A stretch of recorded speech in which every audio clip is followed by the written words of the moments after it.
In today's video, I'll be talking about the permanent mandibular first molars. The permanent mandibular first molar is the sixth tooth from the midline in the mandibular arch. This is the mandibular right first molar and this is the mandibular left first molar. According to the universal numbering system, this is tooth number 30 and this is tooth number 19. Starting with the buccal aspect, it is trapezoidal in shape with the longer parallel side being the occlusal surface. From this aspect, portions of all 5 cusps are visible. The buccal aspect is the largest surface of not only the mandibular first molar but of any tooth in the mouth. The contact area of the mesial margin is located at the junction of the occlusal and middle third. Cervical to the contact area, the mesial margin is concave, while occlusal to it, it is convex. The distal margin is more convex and it is not concave cervical to the contact area. The cervical margin is slightly and regularly curved towards the root apex. It sometimes displays a sharply pointed projection over the bifurcation area. The occlusal outline is divided into 3 portions due to the presence of these 2 grooves. This is the mesiobuccal groove and this is the distobuccal groove. Here we have the mesiobuccal cusp, this is the distobuccal cusp, and this is the distal cusp, which is the shortest one. The mesiobuccal groove lies in a concavity between the mesiobuccal cusp and the distobuccal cusp. It normally ends in a buccal pit, while the distobuccal groove lies between the distobuccal cusp and the distal cusp, and it normally ends in a distobuccal pit. In some specimens, in the cervical third, there is a convexity which runs mesiodistally. It is called the buccogingival ridge. Sometimes there is also a shallow concavity in the middle third which also runs mesiodistally. When present, it is located occlusal to the buccogingival ridge. The buccal height of contour is located in the cervical third. Coming to the lingual aspect, it is also trapezoidal in shape with the longer parallel side being the occlusal surface. It is smaller than the buccal aspect and the mesial and distal margins are similar to the buccal aspect. The cervical margin is located at a more occlusal level. It is usually irregular and straight. It may display a pointed projection in the bifurcation area. The occlusal margin is divided due to the presence of this lingual groove. From this aspect, the mesiolingual cusp, distolingual cusp, and portions of the distal cusp are visible. The cusp tips of the 2 lingual cusps are more pointed when compared with the buccal cusp tips. The lingual groove lies in a shallow concavity. Other than that, the lingual aspect is generally convex. Normally, there is a flattened area in the center of the cervical third. The lingual groove usually fades out, but rarely it may end in a lingual pit. The lingual height of contour is located in the middle third.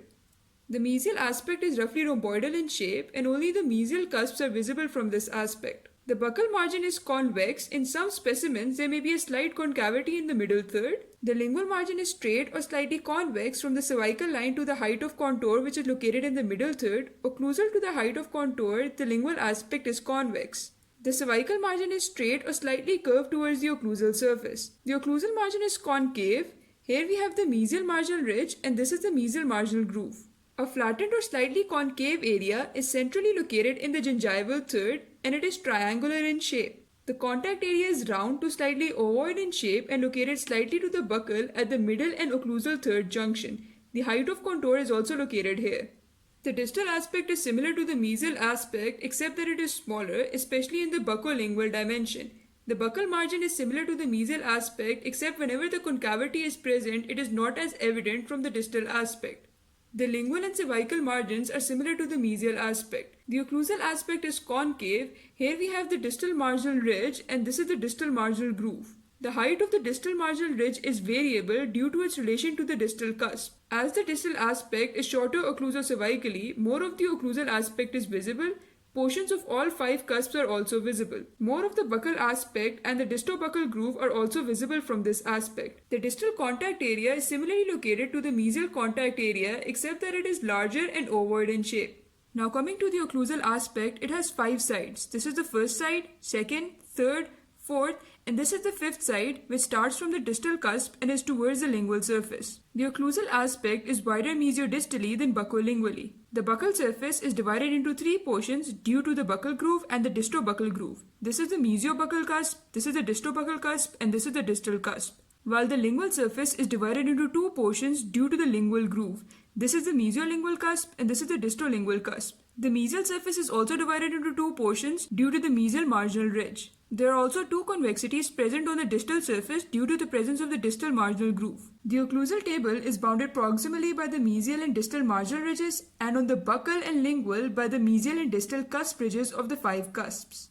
Now coming to the components of the occlusal table, first let's talk about the cusps. We have 5 cusps: the mesiobuccal cusp, distobuccal cusp, distal cusp, mesiolingual cusp, and distolingual cusp. All 5 cusps have 4 cusp ridges: the buccal cusp ridge, lingual cusp ridge, mesial cusp ridge, and distal cusp ridge. They also have 4 inclined planes: mesiobuccal inclined plane, distobuccal inclined plane, mesiolingual inclined plane, and distolingual inclined plane. All 4 of the inclined planes of the 3 buccal cusps are functional, while the lingual cusps have only 2 functional inclined planes, which are the buccal inclined planes. When we compare the height of the cusps, from highest to lowest, we have the mesiolingual and distolingual cusps, which have approximately the same height. Then we have the mesiobuccal cusp, then the distobuccal cusp, and then the distal cusp, which is the shortest. When we compare the cusp size from largest to smallest, we have the mesiobuccal cusp, mesiolingual cusp, distolingual cusp, distobuccal cusp, and then the distal cusp. Coming to the ridges, there are no transverse ridges on the occlusal surface. There are, however, 2 marginal ridges, the mesial marginal ridge and the distal marginal ridge on the proximal surfaces. There are 3 fossae present on the occlusal table: the mesial fossa, distal fossa, and the central fossa. The central fossa is the largest and the deepest one. It is bounded by the triangular ridges of the 4 major cusps and the distal cusp ridges of the mesiobuccal and mesiolingual cusp and the mesial cusp ridges of the distobuccal and distolingual cusp. The mesial triangular fossa is bounded by the mesial marginal ridge and the mesial cusp ridges of the 2 mesial cusps, while the distal triangular fossa is bounded by portions of the distal cusp and the distal marginal ridge and the triangular ridges of the distal cusp and the distolingual cusp.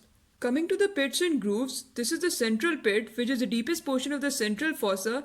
It is a junction of 3 primary grooves: the lingual groove, the buccal groove, and the distobuccal groove. This is the mesial pit, which is the deepest portion of the mesial fossa. It is a junction of 4 primary grooves: the central groove, mesial marginal groove, mesiolingual triangular groove, and mesiobuccal triangular groove. This is the distal pit, which is the deepest portion of the distal fossa. It is a junction of 3 primary grooves: the central groove, distal marginal groove, and distolingual triangular groove.